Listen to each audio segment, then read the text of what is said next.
Our relationship with the ICC is an acid test of our continent's place in the international community.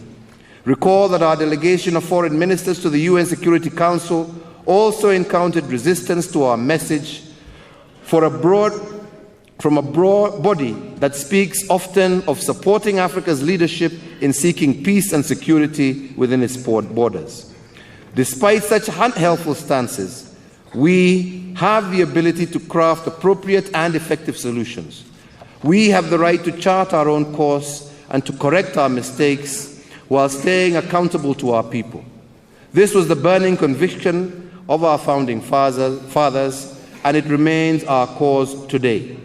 We cannot wait for reforms which we have the power and indeed the duty to take our destiny into our own hands.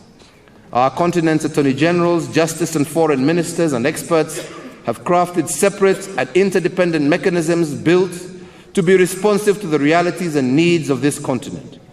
Today, we are poised to establish the African governance architecture, a broader African transitional justice policy framework, and an African Court of Justice and Human Rights. I dedicate myself to their implementation in a way that ensures that they are fully owned by Africa. And to this end, Kenya has just signed the Malabo Protocol on the African Court of Justice and Human Rights, and I will transmit the instruments to our Parliament for ratification. In addition, Kenya today pledges $1 million to the establishment of the African Court of Justice and Human Rights. I urge you,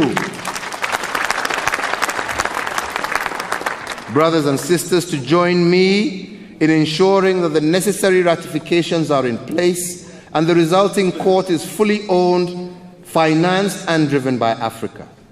This is an urgent and historical task that cannot wait.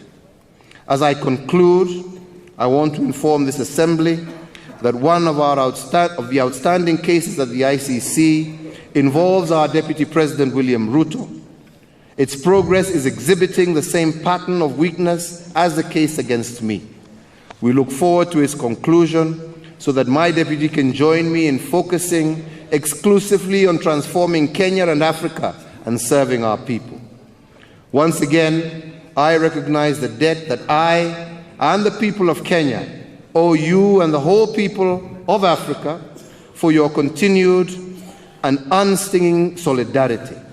I am inspired by the spirit of brotherhood and unity that burns so brightly in our continent, and I assure you that with appropriate mechanisms put in place, we shall never be back at that court.